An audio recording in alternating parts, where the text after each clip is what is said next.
Roll.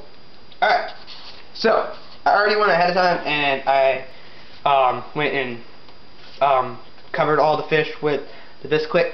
I'm using a lot of fish, so I had to use a lot more Bisquick for coating, but just basically use as much as you need to coat it. So what we're going to do now is we're going to take the coated fish, we're going to dip it in our beer batter, get it completely covered. We're just going to raise it up and drain it. Make sure you get off any excess drippage, which is taking a while, but whatever. Alright, and you just drop that sounds good. into the fryer. Now I'm using small pieces because the fish I caught were small pond fish, so I'm only gonna beggars can't be choosers. Yeah, really. But hey, it's fresh, so This is true. what are you gonna do? Fresher than whatever you can get at a store. But I'm going to cook. The best way to do it is to cook them until they're golden brown. So You flip them once. flip them, right? yeah, flip them once. Depending on how big of fillets you're doing, it may vary the time. But it shouldn't take too long for them to cook. Even if you're using like large fish like flounder or halibut or whatever, or walleye or whatever you choose to use. I just fry fish for the halibut. Yeah.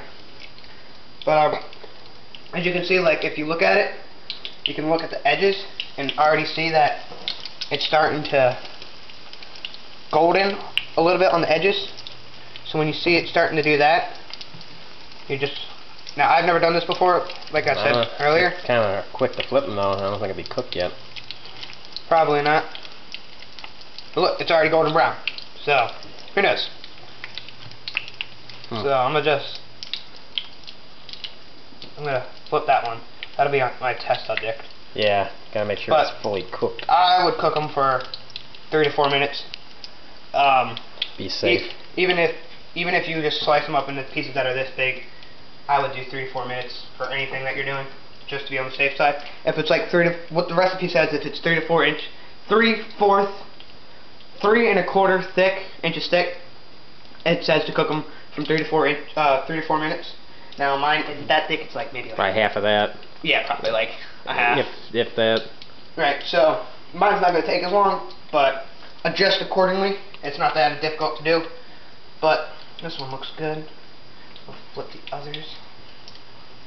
That brown's pretty quick. Yeah, it does. It's the batter that's browning so quickly. Now, just flip it. That one probably didn't get coated as well as the others did. Or not hot enough yet or whatever. That might also be a key factor, but like I said, just heat it up to 350 degrees. You should be good to go. Alright.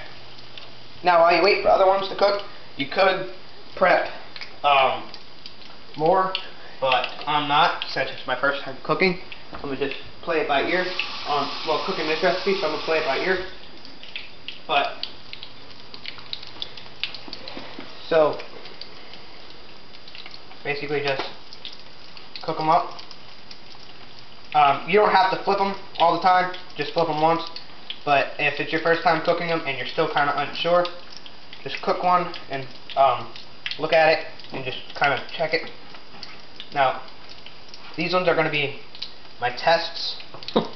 Is the chef going to be the first one to sample? Sure, why not? If I can just get it out. Can you give me that spoon that we had earlier? Rinse it off, though. Sure. Or just get me an all new one. That'll work.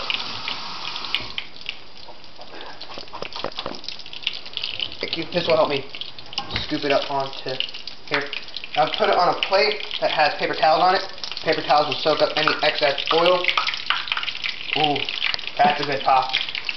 Yeah, that one definitely didn't get coated very well, as you can see, but that's okay. They don't always have to be perfectly coated. I'm going to turn that down, because actually it's not the fish that's making the popping, it's the oil boiling.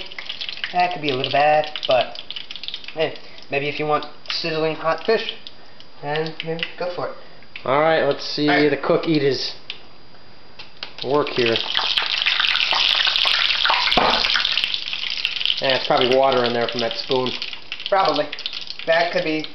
Never add water to oil. Yeah, it's a bad thing. It can cause oil news. piles. Or oil piles. Or oil fires.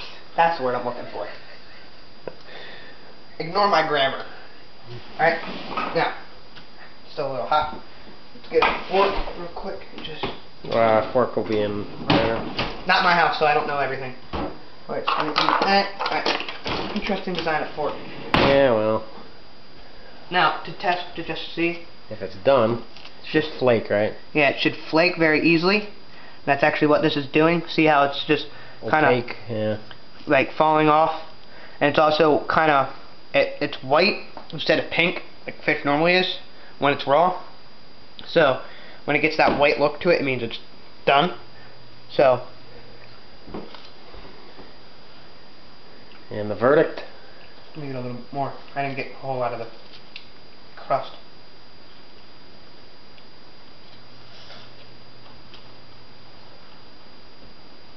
The verdict is amazing.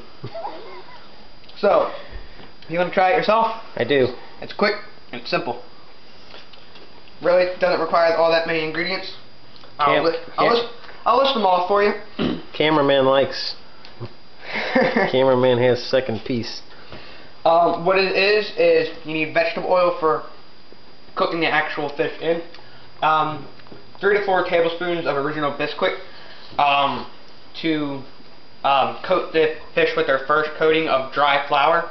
Now, I cooked more fish than what it was actually required, so I upped the amount of Bisquick I used to coat it. So just basically, there's the fish. So basically just and just batter. use accordingly for what you need for some things. Then for the batter, I used a half cup of well, you could use non-alcoholic beer, but I used real beer. It does not matter if it has alcohol in it or not. The cooking process burns out any of the alcohol in the fish, so you can cook it and not worry about little children or anything getting little off of the alcohol that's in it, because it won't be there. But then you need 1 egg, a half teaspoon of Is salt. that egg fresh or hard boiled? Fresh. Ha ha ha, Mike.